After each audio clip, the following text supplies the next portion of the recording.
Hallelujah. The Lord is risen.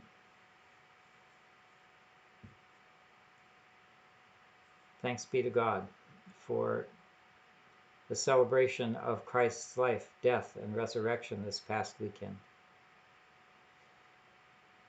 It would be wonderful if we could live in the celebration of life, new life in Christ that is ours through his resurrection. The resurrection authenticates the meaning of Christ's death. Without it, it's just a tragedy. With the resurrection, it shows God's identification with us in human suffering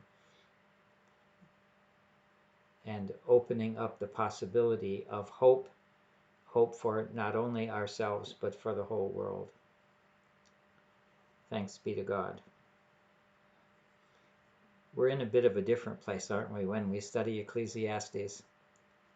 He seems to be helping us understand, although I'm not sure that was his intention, but he seems indirectly at least to be helping us understand what doesn't work. He is in a continual search for the meaning of life, of his existence at least. As a wisdom teacher, wisdom writer, he is part of a school that includes Job, Proverbs, Sirach, the Wisdom of Solomon, and other wisdom writings, both in the Hebrew Bible, in the Septuagint, the Greek translation, which includes Sirach and the Wisdom of Solomon, and other ancient Near Eastern wisdom writings from Egypt, Babylonia, and other places. There was a wisdom movement, a movement of, you could call them scholars, who sought out as best they could the meaning of human life under the sun, as our author often puts it. We might say under God. The meaning of human life. The questions that life itself gives rise to, that aren't immediately, obviously answered. And he is searching those out. But it seems as if most of his search is helping us understand what doesn't work. And I think that's mostly where we are here in chapter 5. Unlike much of what we've read so far, chapter 5 is one of the most theological chapters, in that it often mentions God and talks about God's relationship to us as humans. Most of the rest of Ecclesiastes is about the relationship of people to one another, as well as the search for individual meaning and significance. So he begins chapter 5 taking for granted that people are going to go to a place of worship. It may be the temple that he has in mind in Jerusalem, or it may be a synagogue. But he calls it the house of God. And he says to watch or beware or guard your steps when you go into the house of God. Steps here is understood in the same sense that walking with Christ or walking with God is understood of in the New Testament. That is how you live your life. Your walk is your life. We even have the proverb that we should walk our talk. That is, our words and our way of life should agree with one another. Otherwise, we wind up being hypocritical. Our author here is using steps in that sense, that what is our way of life, our conduct, our behavior when we go to the house of God. And he has some recommendations for what we should do and what we shouldn't do, and they're pretty stark. There's no wondering about what he's talking about here in these first few verses. He says we should draw near to listen primarily, that we make lots of mistakes and show ourselves to be fools if we speak much. The more we speak, the more foolish we can be. So limit your speech. Listen. Go to listen. Draw near to listen is even better than mindless, foolish sacrificing. People may be bringing sacrifices because it was just the thing to do. It was required by the law. Their heart wasn't in it. They weren't in any sense being penitent.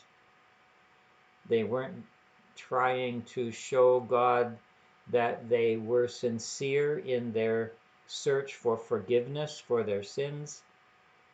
They just came and mindlessly, foolishly offered sacrifice, and then spoke a lot, talked a lot.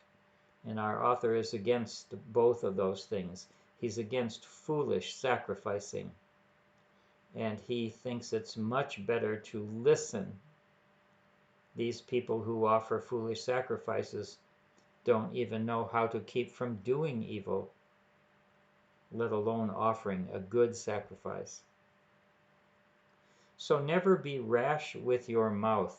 Don't be just speaking all the time.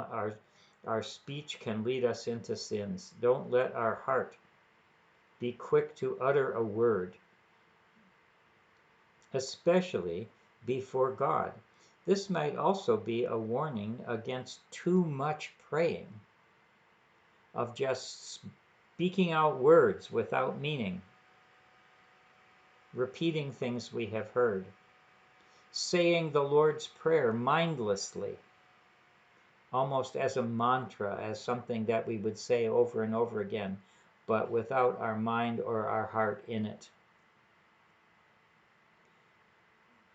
Don't be quick to utter words before God. Why? Because God is in God's heaven and you are upon your earth. Therefore, let your words be few. That is, there is an utter distinction between God in heaven and us on earth.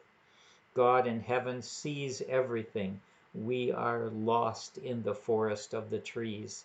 We cannot see the forest as a whole. Therefore, we cannot see meaning as a whole.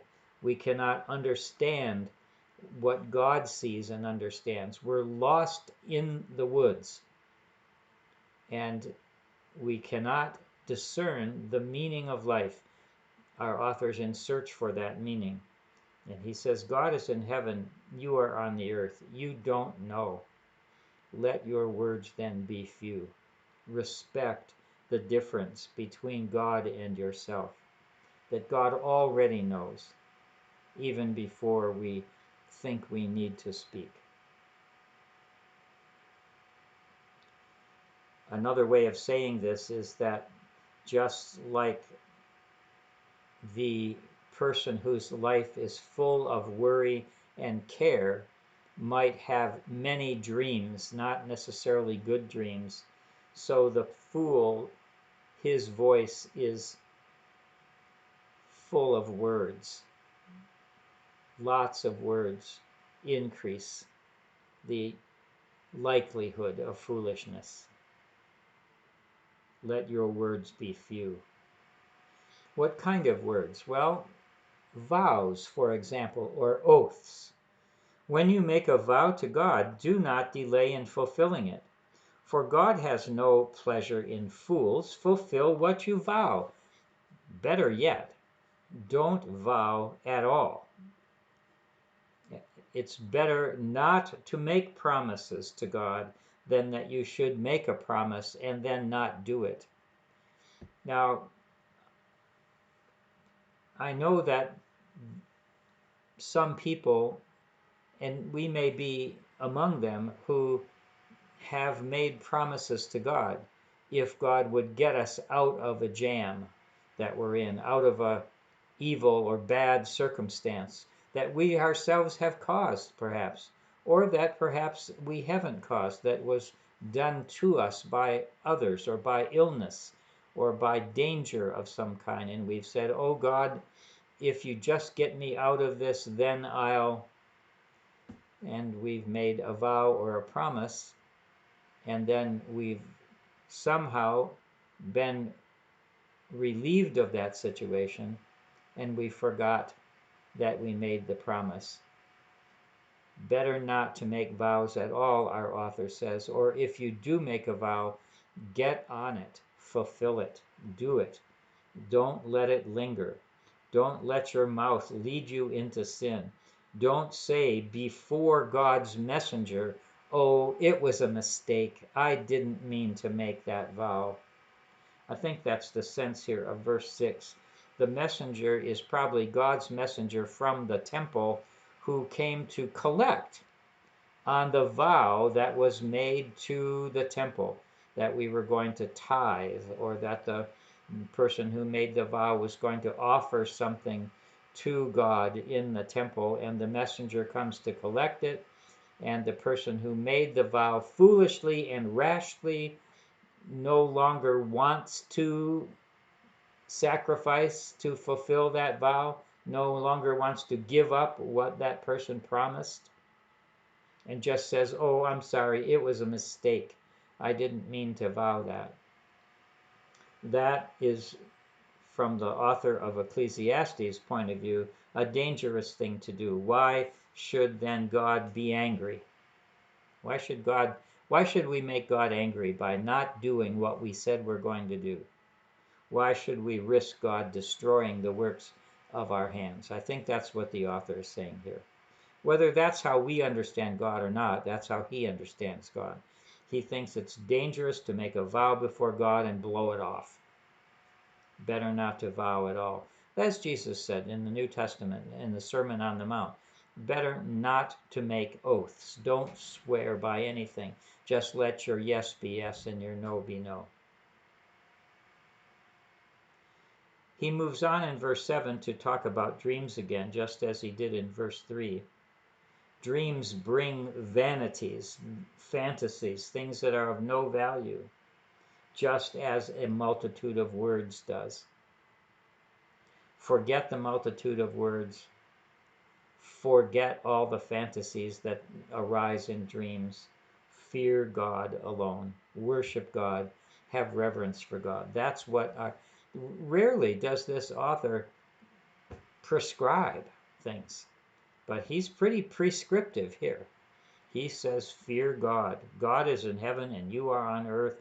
Let your words be few. Don't be making a lot of vows, especially vows you don't intend to fulfill. Worship God. Fear God.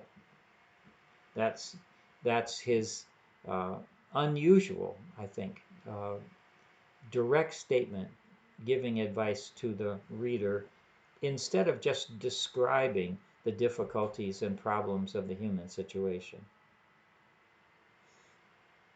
In verse 8, he changes course, I think, changes subject, and he says, if you see in a province the oppression of the poor and the violation of justice and right, don't be amazed at that.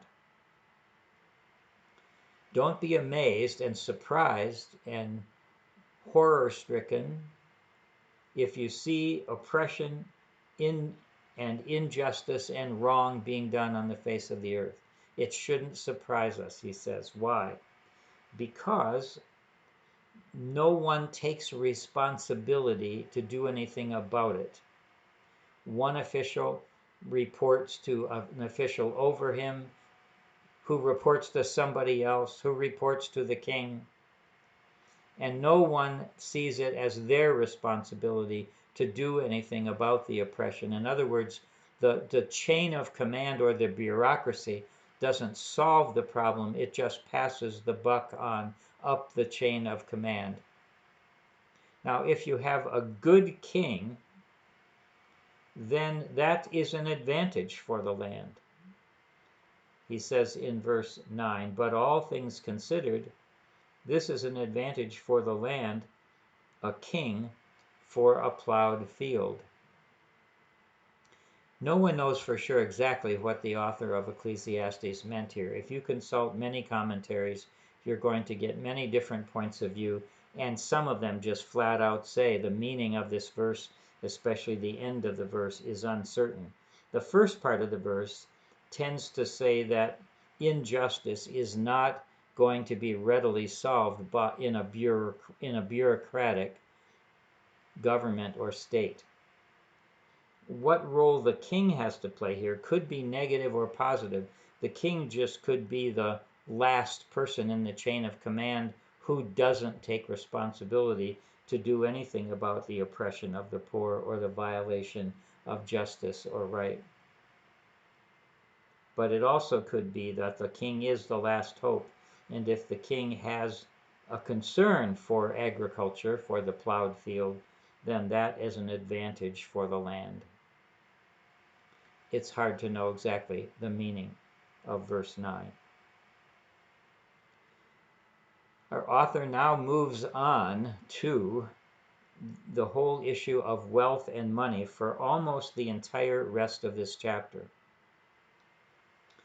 In the New Testament, Paul said in the pastoral epistles, I think in either 1 Timothy or 2 Timothy, that the love of wealth, the love of money, is the root of all evil. This writer says the love of money means people won't be satisfied with money. There is never enough. They always seek more. If you love money, you never have enough. You just want more and more. That's his experience. The lover of money will not be satisfied with it, nor with gain. This is vanity, he says. It's emptiness. He is an observer of both justice and injustice, an observer of poverty and an observer of wealth, and those with wealth whom he sees.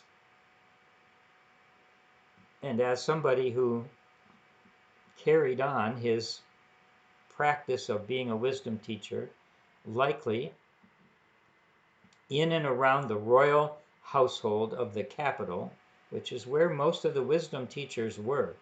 Colleges and schools of the kind they might have had weren't distributed throughout the land.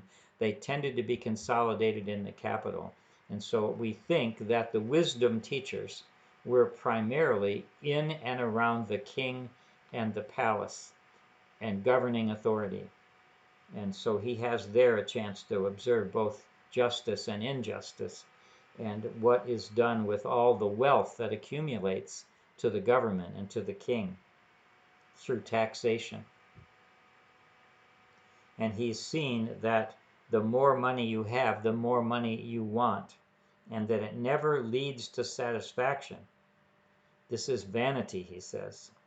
When goods increase, in fact, the more money and the more things you buy with the money, the more goods that you have, the more those who consume those resources also increase. In other words, you have more servants, more possessions, more people to take care of those possessions, who also you have to spend money on to maintain all that you have, and you have no more net worth than you did when you had less.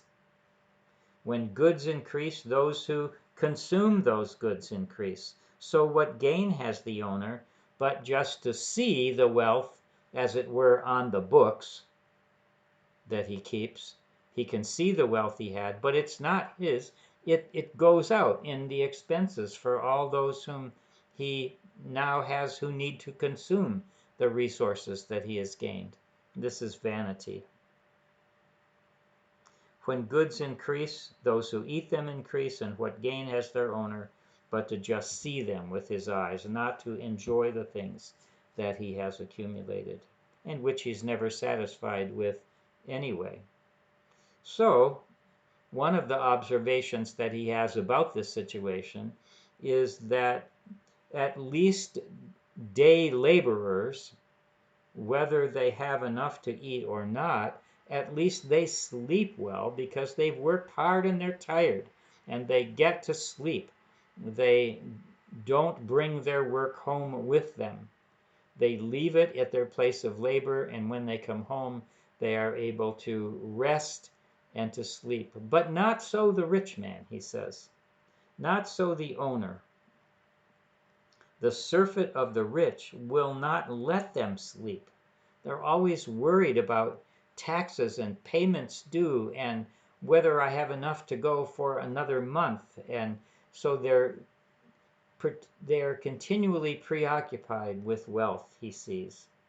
And they don't even get a good night's sleep like the day laborer does. Better to be the day laborer with at least sleep than the wealthy person who is not even able to sleep and enjoy the wealth they have been given. This is, he says in 13, there is a grievous ill that I have seen under the sun.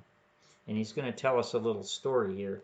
And the story is that this rich person kept all that he had, but kept it to his hurt, not his benefit. In other words, he'd hoped to accumulate wealth to make life better for him, but it turned out worse because he lost those riches in a bad venture. In other words, he spent the money on something that he thought would return him profit, but it didn't. The weather wouldn't cooperate. His crops were destroyed by hail or by insects. His money might have been spent in gambling on something to happen that didn't happen or happened in the wrong way. He might have invested in people who stole the money. We don't know what exactly happened, but he lost the wealth he had been given in a bad venture.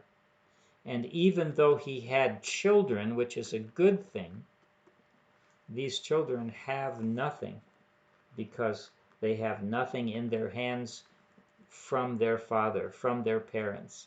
The parents lost the wealth they had. So the riches not only didn't satisfy those who had it, but wasn't available to be used by the children who came after them. This too he sees as foolishness and a wrong set of values. That's partly what Ecclesiastes is all about, is what doesn't work. And so he says it's obvious that they came into this world without anything, even clothing. They came directly from their mother's womb, naked as they came, and just as they went, so they will be buried in the ground. Naked they go, and take nothing with them from all the toil and wealth and gain that they had accumulated. This is very much like Job 121. Naked I came into the world, and naked I will go out of it, and you can't take anything with you that you've accumulated. They shall take nothing from their toil which they may carry away with their hands. Now, in the ancient Near East and in other cultures, and some Native American cultures, possessions were put in grave sites in order that those who died might use them in the other world, in the next world. So there was some thought that they might be able to use the possessions, the swords and the wealth and the jewels and the shields that they had been their possessions in this life, that somehow they might be able to use them in the next life. But our author sees through that. He sees that nothing can be used by us in death that has been a part of this life. We came into the world naked, and we shall go naked. This isn't very encouraging, he says. It's a grievous ill that it's this way. Just as they came, so shall they go. That's a grievous ill. He wishes it were otherwise. What gain do they have from all that they toiled after? No gain, no final gain in terms of wealth, possessions, social status. None of this can be taken with us into the next life. And he doesn't think there is a next life. He just sees These people going down into the grave, their life is over. They have no afterlife, remember, in this book. He doesn't know whether the spirit of humans goes up or the spirit of animals goes down. He doesn't know that there is, in fact, life after death. He's heard about it, but he isn't one who knows that that is true. And so those who die just give their possessions up and they go away without anything. And all they have left, this is how I read verse 17. So if that's true, then all they have left from all the gain that they had from toiling under the sun, from all their days, all they have left is to eat in darkness, vexation, sickness, and resentment. He seems to be describing people that he has in fact known, and maybe to some degree is also describing himself in his search for meaning, that it can't be found in the things that many, many people value. Now, at the end here, he wants to turn his point of view around to the more positive side. This is what I have seen to be good, he says. It is good and fitting to eat and drink and find enjoyment in all the work with which one works under the sun the few days of life God gives us. So you have a set number of days, and no one knows how many days they will have. It's a set number of days. It seems brief to this author. God gives us a few days to toil under the sun, so enjoy what you have been given. Don't strive for something you don't have, but enjoy what you've been given. The food, the drink, the life that you have in the present time. This is our lot, he says. So far as he can figure out, this is all that is of value. It is our lot to accept that which we have. Likewise, all to whom God gives wealth and possessions, and whom he enables to enjoy them, and to accept their lot and find enjoyment in their work, well then this is a gift from God. So if you have possessions and wealth, whatever that might be, accept it, enjoy it. Don't be avaricious. Don't seek for more. You'll never be satisfied with more. Find enjoyment in what you have. I think I've said before, there is a saying that goes something like, it's something like a modern proverb. I went to the mall, but it was closed. So I went home and hugged what I own. That's something of the tenor here, the tone here is, don't go to the mall to buy more and more and more and newer and better. Go home and be satisfied with what you have. Enjoy what you've been given. Find enjoyment in your present life rather than being acquisitive for some kind of life you don't have. And this too, if you can do this, he says, this is a gift from God. Now, verse 20 that we'll end with can be read positively or negatively. I tend to the negative reading here, but most of the group this morning tended to the positive reading. So let's go their way first. Verse 20 read in a positive vein, after just saying that we should be satisfied with what we've been given, to enjoy what we have. For these people then will scarcely brood over the days of their lives. They won't be worrying. If you can find acceptance and enjoyment in what you already have, and you're not seeking to acquire more and more and more, then these people won't worry. They won't brood over the days of their lives, because God keeps them occupied with the joy of their hearts. That is, God gives them enjoyment in the things that they have, and that's a good thing. They don't then worry about the meaning of life and what they don't have. They don't brood. That's the positive reading. But what if it's negative? What if he's saying, yes, it is good to receive as a gift if you can receive it that way from God, that you eat and drink and find enjoyment in your life, but they will scarcely then worry over the meaning of their lives, brood over the days of their lives. If anybody broods over the days of their lives, it's the writer of Ecclesiastes. He is always brooding over the meaning of his life and of life under the sun and life in this world. He doesn't have the answers. He's seeking for something he doesn't have. He broods over the days of his life. But he says, other people, just God keeps them happy with the little things they've been given, and they don't even have to worry about the meaning of life, because God gives them enough stuff, food and drink and other possessions, to be satisfied with, and that's fine. They don't have to think about what life means, as the writer of Ecclesiastes does, because God keeps them happy with stuff. Now, that's another way to read this 20th verse. It can be read either way. And I'm kind of inclined to think that the writer here is being a little sarcastic, talking about other people being satisfied with too little and not thinking about and worrying about and brooding about the deeper matters. We'll see. All right, chapter 5.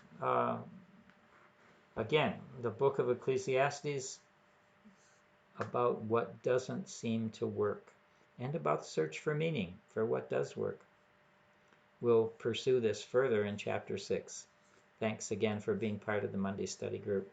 God give you a wonderful Easter week.